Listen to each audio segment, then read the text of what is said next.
Hello everyone and welcome to the next episode of Coteries of New York. You wake up. This is not your haven. It's a cramped space. You try to move your arms and find they are tied to your body. You can barely bend your legs, and when you try to stretch your neck, you hit the cold ceiling. A coffin? You can't quite believe it, but this is a coffin. Or something close enough to it. It vibrates slightly, but you can't hear any sounds coming from outside. It's entirely dark. You kick the front of the container. The only reaction is a dull metallic sound. You try using your fists, but there's just not enough room to get a good punch in. It seems pretty hopeless. Some more tries, nothing. This is bad. Suddenly the container is moved slightly. A moment of silence. An indistinct male voice shouting. A muffled shot. Silence again. The lid comes off. What the? You're here. That's a relief. He came to my help! My boy! You were trying to cross the border, right? We walked right into that imperial ambush, same as us and that asshole over there. Follow us, and quick. Haha, best people! Seeing their faces is surprising, even more so in these circumstances. However, you realize the immediate danger and follow your companions out of the car and down the street in North Bronx. The van has crashed into another car. A familiar face, that of Kaiser's ghoul, Jackie, stumbles out of the wrecked sedan and slinks away into the darkness before you can call after him. The three of you jog away toward the line of the trees and take shelter under some branches, just as you hear a chopper approaching. Its searchlight illuminates the wrecked van and moves towards you. Get on the ground! Agathon takes something out of his pocket. You hear a soft breaking sound, and then he just disappears from sight. You look to Hope, but she's not there. You haven't seen any movement, just the tree she leaned against a scant few seconds ago. You left alone with just seconds to make your move before the spotlight finds you. Huh.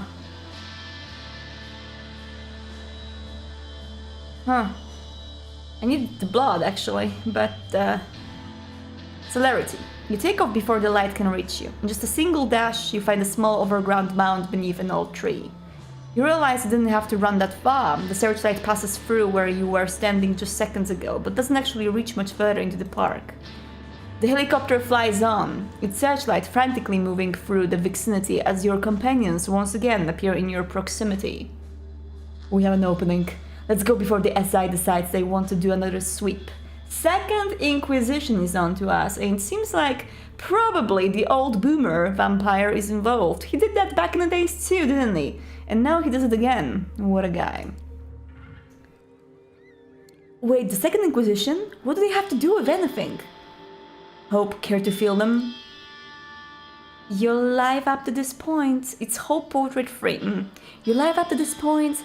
Everything you knew. It was a highly advanced VR simulation. Welcome to the real world. Your blank stare is what makes her crack. No, actually the SI, First Light in this case, I think, raided your haven and took you in. They were just transporting you out of town. Kaiser told us which route they take. I'm not going to ask about Sophie.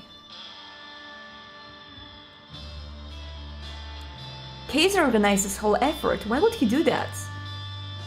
In this city, if Kaiserino finds somebody who's about to die useful, they simply don't die, Marone. Guess you've kept yourself useful. Maron. Not Marone, right? It's Maron. Guess you've kept yourself useful, so good work and keep it at it, hey? Speaking of, he's here. Come on. Kaiser's familiar car stops nearby, and the back door opens. Your allies usher you inside and join you. Being inside this mobile fortress never felt like a relief, until now. Hey, fledgling, miss me? Actually, yeah, I kind of did. Aw, that's so sweet. I hate to break it to you, but I didn't take a sudden liking to you. I'm here on business. You're here now only because I told your buddies that you were neck deep in shit. That van you were in, a one-way ticket to Hurtville, Pennsylvania. I broke you out as a favor. Now you owe me. Big. Hope snorts. What's so funny, Jester? Hurtville? Pennsylvania? Why, you like it? Yeah, it's literally the funniest thing I've ever heard. Is there an Usenet where you workshop these beats with other ancient demons? Can I get in? Everyone's a critic. How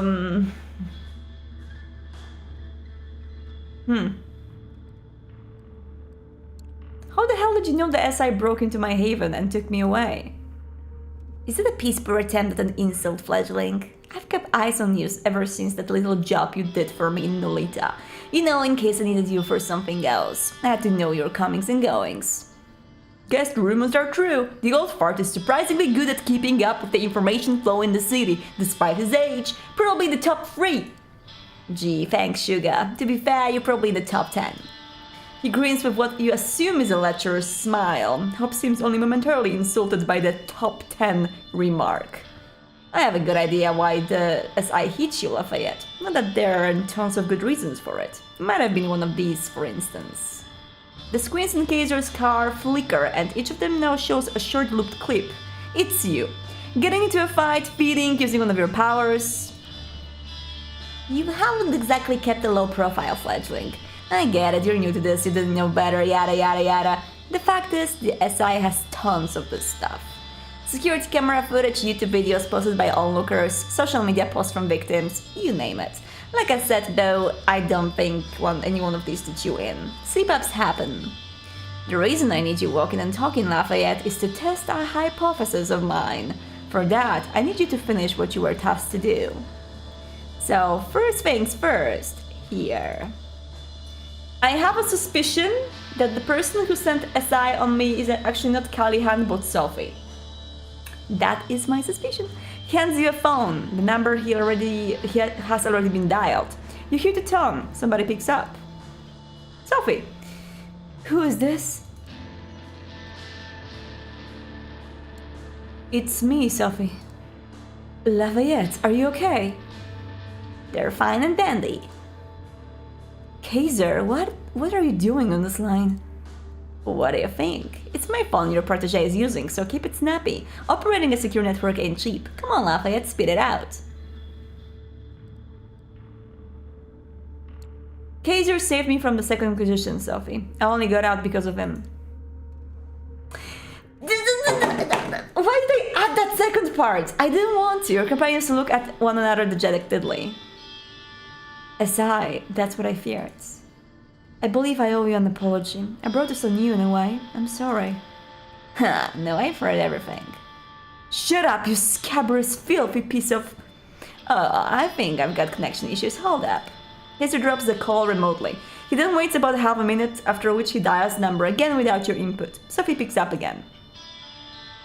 Got it out of your system, you fucking diva? Yes. Good, keep talking. Lafayette, the plan, you need to do it tonight. But if the Inquisition is involved and you broke out, they'll be looking for you, so we can't meet in public. I have a place in mind, but I can't give it to you while Kaiser is listening in. Then Nosferatu just smiles. Call this number from where you visited before last we spoke. I'll come pick you up. She hangs up. That's that. Well, Lafayette, care to elaborate? No need to answer that riddle. I think I've almost arrived at the answer. Sorry to spoil the fun, but I'll answer that particular riddle momentarily. Don't worry, doll. I can throw a few other ones your way after our mutual acquaintance continues with their nights. If my intel is worth a damn, your next stop, Lafayette, is right about here. The car comes to a stop, and the door opens. Outside you see the street leading to Solids and Stripes. Torque's Pool Pub. Well, you need me to kick you out? What about Agathon and Hope? What about them? They're staying right where they are, and we're going to have a little chat. After we're done, I'm sure they'll find their way back to their havens just fine. The clock is ticking. I think I know what Sophie wants to do tonight, and if I'm right, tonight's the last chance you've got. If you wanna say bye to your buddies before you go, that's fine by me, but the schedule of yours is pretty hectic, so you better do it now and scram. You thank both of your companions for their assistance. Without them, you wouldn't be here now. Kaiser makes a gagging gesture and urges you to step out of the car. You turn around and make your way to the bar. The door closes behind you and Kaiser's limo starts moving again. You hope your companions won't have to pay too high of a price for helping you. The Soils and Stripes is pretty much abandoned tonight, with only the bartender and one bleary-eyed local watching an old Bogart movie on the bar's screen. You ask to use the phone and call Sophie first. Yes? I'm at the bar. Good. We'll be there in 15 minutes. If Torque's not there, notify him. We need to move fast. She hangs up. You tell the bartender to notify Torque, just like the Amerk leader mentioned you should. The man makes a short call. You only hear somebody picking up, but no words exchanged. The owner's on his way right now. Can I get you anything while you're waiting? No, thanks. The bartender nods politely and gets back to his business. Torque comes in some 10 minutes later, without Mia. He tips his hat to you, puts a hand on the bleary-eyed patron's shoulder, and says something to him under his breath. They both laugh. Marty, how's the night going? How was his voice? Low and slow, right? Marty, how's the night going? Quiet, sir. Just how you like it, huh? Well, Lafayette, I believe you wanted me here for a reason. Let's hear it. You're about to tell him what brought you here when the doors to the bar open and Sophie walks in, all splendor and charisma. The patron's eyes are now glued to her, and so are the bartenders. She's using presents. Torque isn't happy with the sights. Well, this isn't what we agreed on, Lafayette. Care to explain?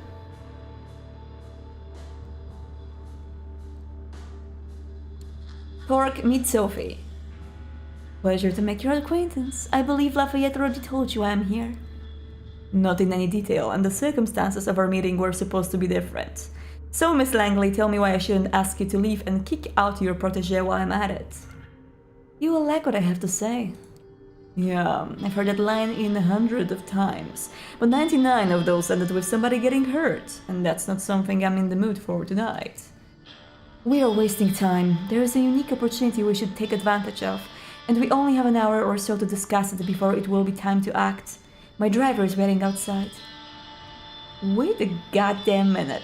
First of all, I'm not going anywhere without Mia. That was the deal. Second, it's Lafayette who was supposed to do the driving, not your servants. Both serve me, so really it's of little difference. The circumstances changed and we had to adapt. Don't be stubborn. Foolishness does not suit you. I have a secure spot in mind where we can talk. I'll stop you right there. Torque is seething, but he's keeping a lid on his anger. His voice barely changes. My conditions were clear. The way I hear it, you want to break each one of them. I see no reason at all to agree to any of this. I believe I will be staying put tonight. You have places to be, yes? Torque, you're throwing away the only chance you have at challenging Callahan. Don't be a fool. The lid comes off. Call me a fool one more time, woman. That's not the only thing I'm going to be throwing. Sophie, Torque's right. This does sound like a setup. I wouldn't trust you either in this situation. You dare! She slaps you. Fast. Hard. The sound reverberates in the mostly empty bar. Sorry, but you are acting like a Toreator! And people don't like when people act like Toreators! Torque smiles. See, Lafayette? That's the cow in a nutshell. You obey them to the letter or they put you in your place. It's Sophie who's seething now. I don't have any more time for this charade. Fine! Stay here. Both of you, if that's what you want to do. What was I thinking? Risking my reputation for you, Lafayette?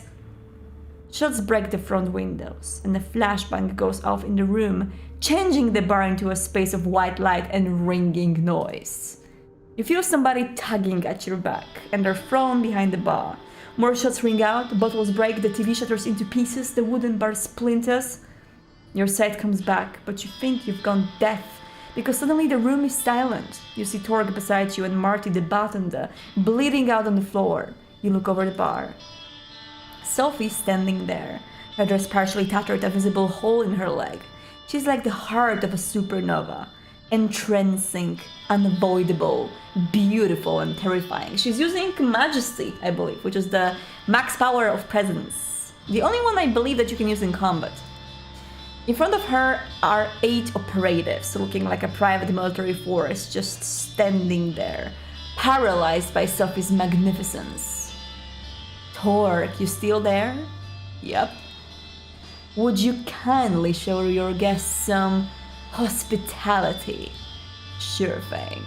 Danark is gone in the blink of an eye and he reappears next to one of the soldiers. The armor-clad operative's head disappears in a puff of blood and bone. The same thing happens the second, the third. You hear the radios go off on the other soldier's shoulders, a panicked voice pleading them to wake up. The fourth head pops, the fifth.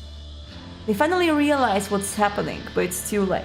The sixth man is beheaded by what you now see is just Torque's bare-fisted punch. Torque stops by the seventh man, rips something off his neck and bites down. Sophie walks over to the last man and has him kneel in front of her before biting as well. On your right, a man in full body armor emerges from the back door, raising his assault rifle. What the fuck? The Zarman. With a rush of speed, you take hold of the soldier's gun. He's too surprised to hold on to it. You turn it on him and shout the first thing that comes to your mind. On the ground now! A combat knife crashes through the soldier's visor and into his skull. You turn around. Torque is grinning. He mouths something under his breath. You can hear the exact words. Still got it. Langley? Sophie wipes her mouth of blood and looks at him. That meeting still an item? Haha! Yes. I'll take it. Splendid. Turk walks behind the bar and checks on the bartender. You see the anarch open his own wrist and feed the blood to the wounded man. Drink up, Marty. It'll make you feel better. Get the hell out of here and wait for Mia. She's coming, and she'll know what to do. Torque? Yep, coming. Take the back door, Lafayette, come on. You slink back into the alley behind the bar, leaving 10 bodies and 1 grievously wounded go behind. Nobody stops you from circling around the block and finding your way to Sophie's car. Gregory drives away casually, as if this was just another late-night drive, and not the crowning of a desperate, complicated evening. The sense of irony is just overwhelming. The place where Sophie brought Torque turns out to be the very same apartment in which you were embraced.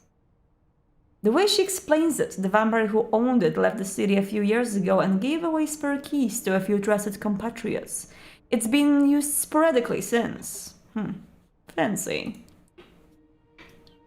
You like it?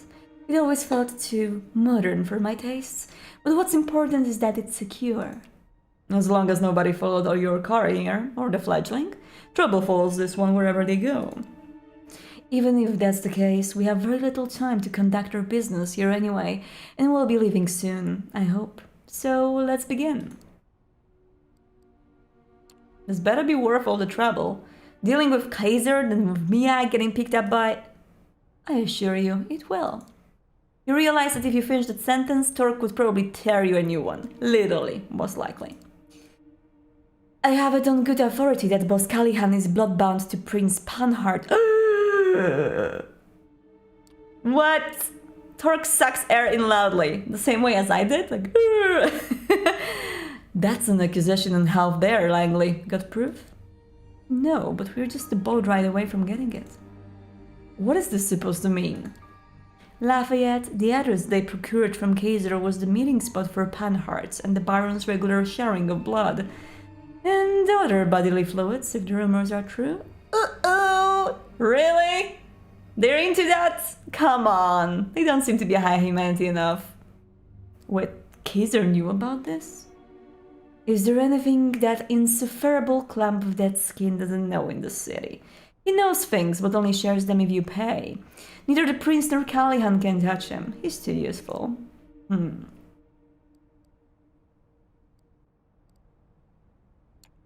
So other than us, he's the only one who knows you wanted the address. That makes him dangerous. Yes, as ever. If he intended to sell this information, he already did. It was just a part of the risk.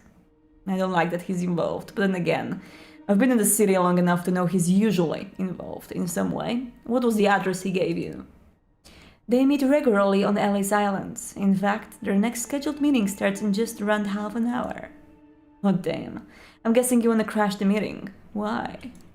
So you can see the proof for yourself, so that I can make sure too, and so that I can have extra pair of eyes for Panhard to consider when I present to her my ultimatum.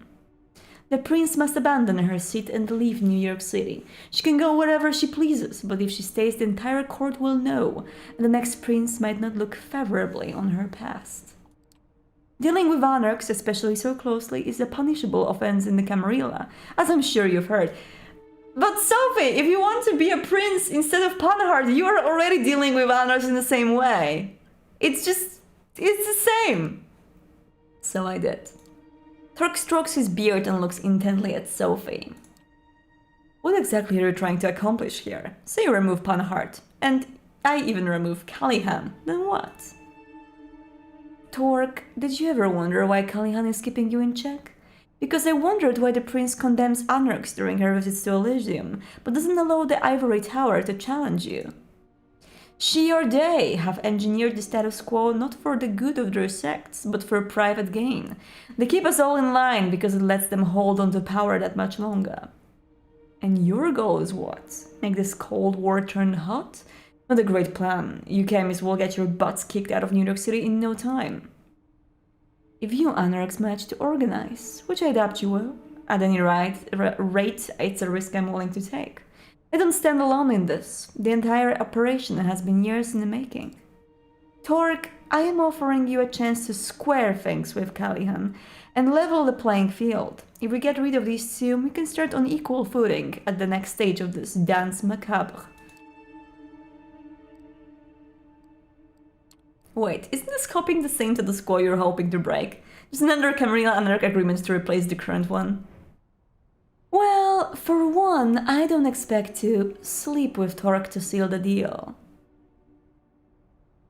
I mean, I guess the thing that might be a reason for them to share bodily fluids, except for the high humanity, might actually be the same thing as I was talking about Lacroix back in the days, because it is canon that Lacroix was banged by Jeanette in this order. Jeanette banged him, not the other way around.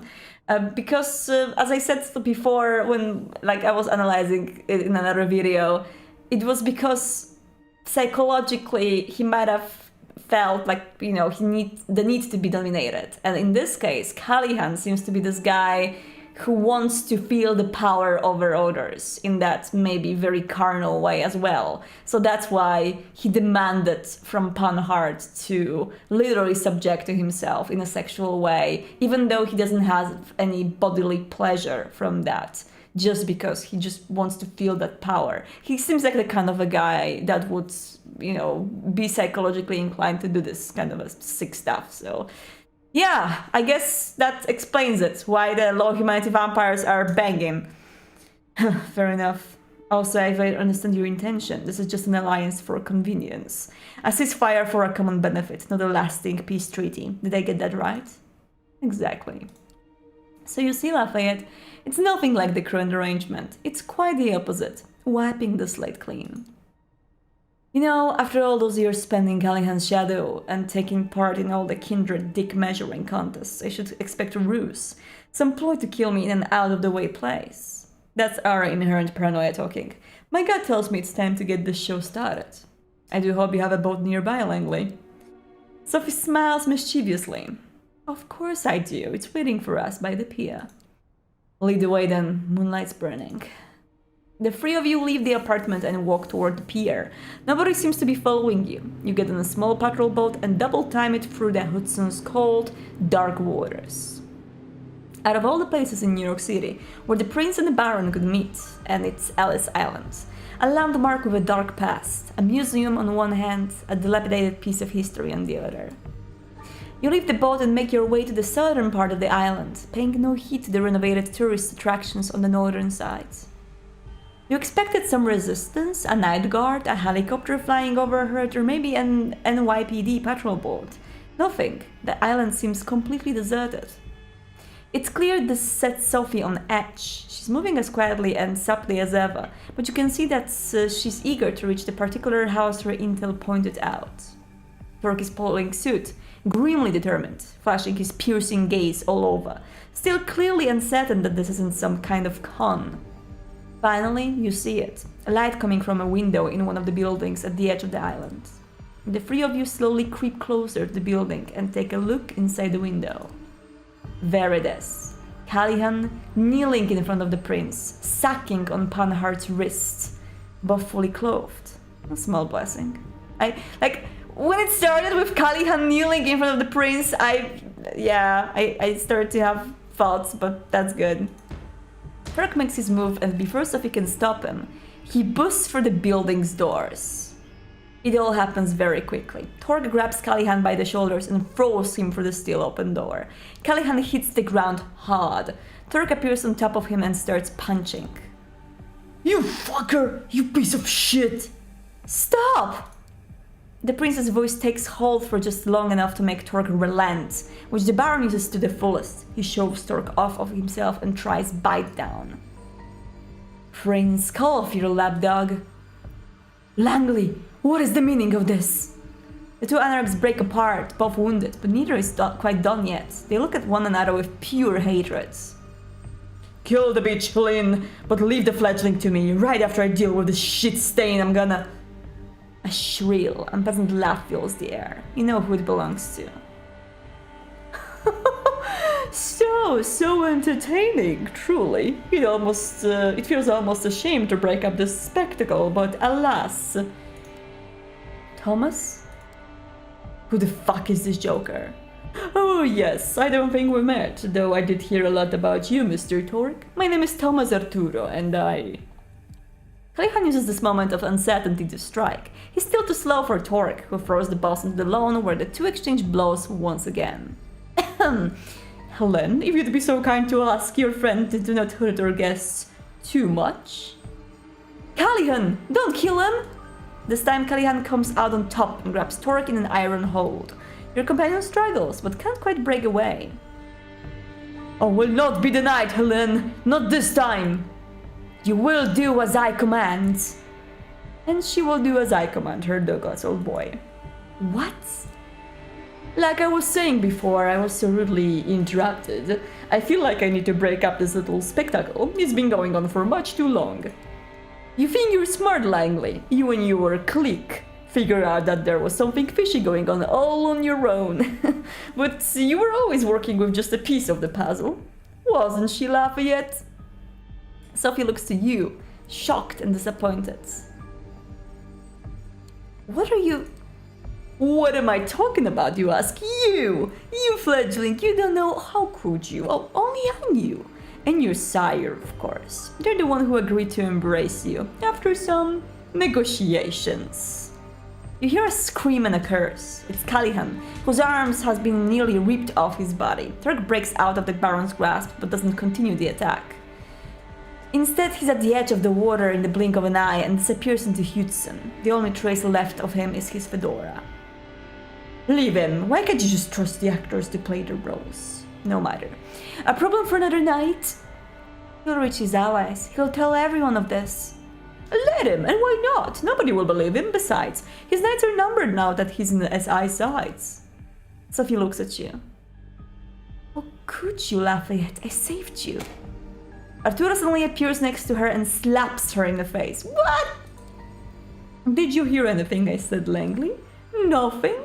It's not them! It's me! Me! Thomas, what?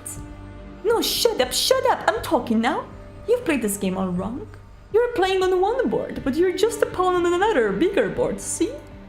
You never realize the people at the top simply flip the chessboard over and punch you in the face whenever they don't like how the game is going. He motions the remaining kindred. But the thing is, you weren't even adept at playing the game you knew. Lafayette? Just another pawn, placed on the board by my associate. You thought they were your piece since you took them in, but who gave you that idea? You return to the night where you were judged by Prince Panhard. The woman in need, Sophie. Somebody speaking to her, a man in glasses. The man standing before you now. This is cruel. We know what's going to happen. If only somebody would speak up for the poor child, they could be a useful tool for the Camarilla. Terror creeps onto Sophie's face. Of course, those are not the words you heard, were they? No, you were already grasping for some opportunity to further your scheme. I put the bait out and you took it, hook, line and sinker. After that, it was only a matter of time before you started using Lafayette as your errand boy. No one is quite as easy to track and monitor as a naive fledgling who's just learning the ropes. What is this you want, Thomas? What do I want? Oh boy. The answer is so simple, but so hard to put into words. Unstable stability, cutting-edge tales of thrills and intrigue that push you to the limit, and then return you to the tried and tested status quo, gently, infallibly. A system full of distractingly moving parts which simulate conflict so convincingly that its users never feel a need to direct their energy towards upsetting the system.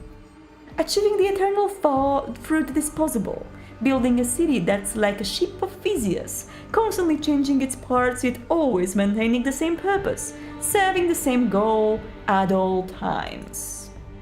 A large-scale infrastructure that has something like an exhaust system for the spirit, something that disperses the toxicity around instead of concentrating it in a single place. None of what you're saying makes the slightest bit of sense.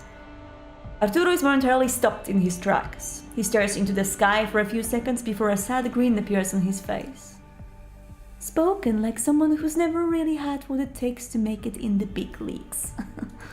With a theatrical snap of fingers, he gives his last sentence a sense of finality. Something's changed in the air. A woman's shape slinks behind Sophie's back. Goodbye, Sophie. A person appears behind Sophie. You can't believe your eyes. It's Adelaide Davis, holding garden shears in her hands. You take off in a rush towards Sophie. You only take a few steps before a figure blinks right next to you and pushes you away. Arturo. You hear the shears snip. Sophie's red hair conceals her face as her head falls, separated from her shoulders. Silence. Arturo's unpleasant laughter erupts right next to you. Oh, Lafayette, your career is moving at a breakneck pace. Moving up and up and up. Let me congratulate you on your promotion.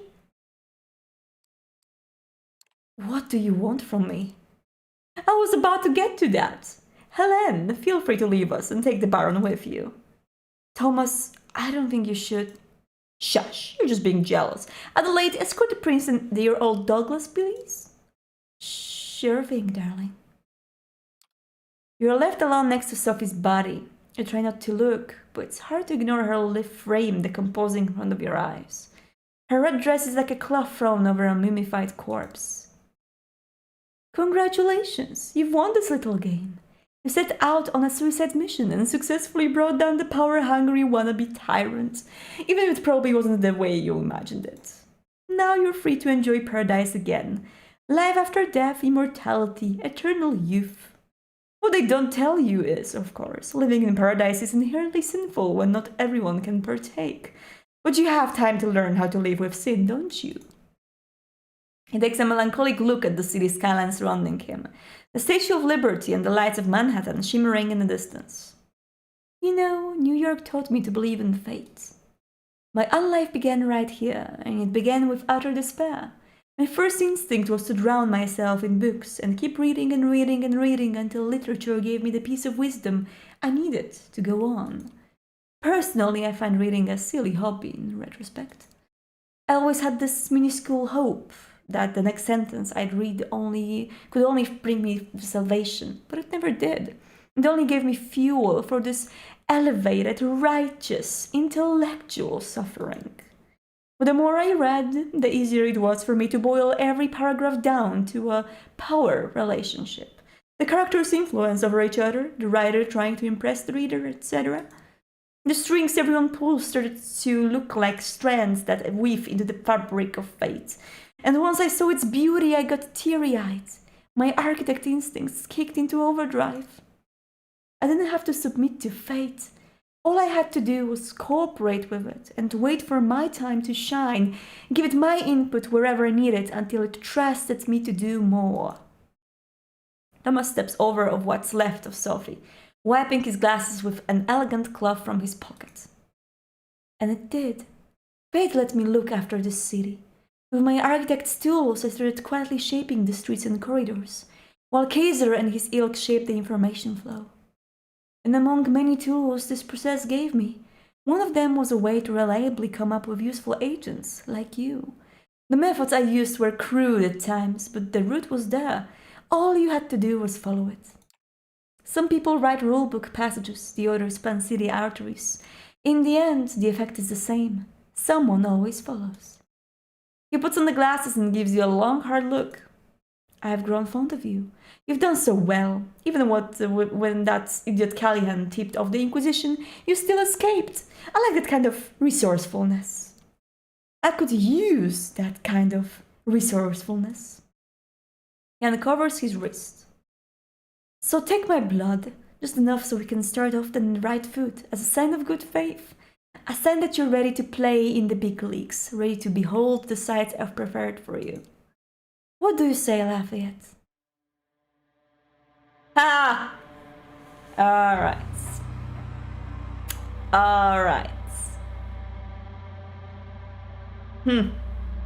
Interesting. Yeah, I get what people said now about the ending, that the ending made a lot of people not very happy. I don't consider it too bad. What I think was the biggest sin that this game committed was making you build a coterie and literally surround like the whole plot around making up your coterie. And then at the very end, the coterie, it turned out it didn't really matter much. It only mattered to get you out of that coffin, and then they never appeared again. There was the goodbye in the Kaiser. I was afraid when that goodbye happened in the Kaiser's car. I was like, is this the real goodbye we're having? Is there going to be some wholesome or unwholesome moment? The thing about coteries in World of Darkness is that they pose a lot of feelings on you. They shatter your heart often, or they make you feel like you found your little home in the World of Darkness sometimes. It can be both positive feelings and the negative ones, but the feelings, the emotions, very often very negative ones concerning betrayal or concerning like some very big decisions that you have to make in order to either stay or work for the people in your coterie or break apart with them, is what is the essence of the World of Darkness for me. And I feel like this game hasn't explored this topic enough in my taste. Like that was for me the biggest sin that it had committed. But the whole ending, I feel, in the whole light of you're being a pawn all the time, and this is, this was all steered by the architect. Very Matrixy in some way, but on the other hand, it is just I would say a common theme for the World of Darkness because it also happened in Bloodlines, but it's something that is just a very natural theme for this sort of a story. So I'm not very mad about it. I feel like the ending, the fact that you were steered towards it and that's how you finish it, and there's this cliffhanger of what to do next. That if you actually want to play in the big league, if you want to have control, to some point you have to lose the control and you have to submit to others. And that's a big part of the politics of the World of Darkness, where everyone on the top is being steered by someone. Everyone is a puppet of a puppet. And yeah, it's just the theme that I personally find very much underlying all of the stories. All the stories I grew to like and love in this world, in this setting. There is no true independence in there, even though you may want it, even if you may like try to get it somehow. You are aiming for that Golconda, you are aiming for that independence, you are aiming for creating the better new world out of the old rotten politics, but it never fully works. It's not a happy world, there's no happy endings. which for me, I'm a masochist in this game. It works for me perfectly. So yeah, never really mad about the ending. I feel like it has its sense. What I do feel was the biggest downside of the game is the coterie part, is the underlying of the final meaning of the coterie. I feel like all of these people, they deserved way more better exploration and closure to them. I feel like it would be great to have them on the island, to have them interfere, to actually bring the meaning to how far you have to go to establish and maintain a coterie. And just, get some difficult decisions. The only difficult decisions we had about the coterie was if to say goodbye to them, or if to say on the phone whether it was Kaiser who saved us or them. That was the only two decisions that we had to do, which is not really a thing when you play Vampire the Masquerade for real. Like, the decisions are way more horrible usually. You have to you have to agree with their mindsets. You have to go after them and support their claims, even if they are monstrous in some way, because all of us are monsters in one way or the other in V5 and Vampire the Masquerade in general. So yeah, that's what I feel like was the downside. I don't think that the ending was something that would make me dislike the game more or anything like that. I feel like everything that happened after this goodbye with the coterie was kind of fine. I actually quite enjoyed the final plot. I think it was fun. I wish for a few things. I wish for the coterie to be a little bit more explored. I wish for the possible character interactions to be deeper and more fleshed out. I know that the authors of the game were thinking about possibly adding some more dialogues and some more interactions into the game in the future. If so, then I would really wish to explore the personality of other characters a little bit more, explore them on a personal level. Because both with Hope and with Agathon, what we had in our interaction with them was just going on a mission. Let's finish the mission, and through the mission you could get a little glimpses of them, but there was never truly a private moment that they shared with us. And being in the coterie does mean having these private moments, having these conversations, exploring each other's past a little bit more, being aware a little bit more on what our goals are in this unlife, what is our mindset in general. It's a very vital part of being a coterie, that you don't have to be friends, but you kind of have to try to be friends at least, or know something about each other.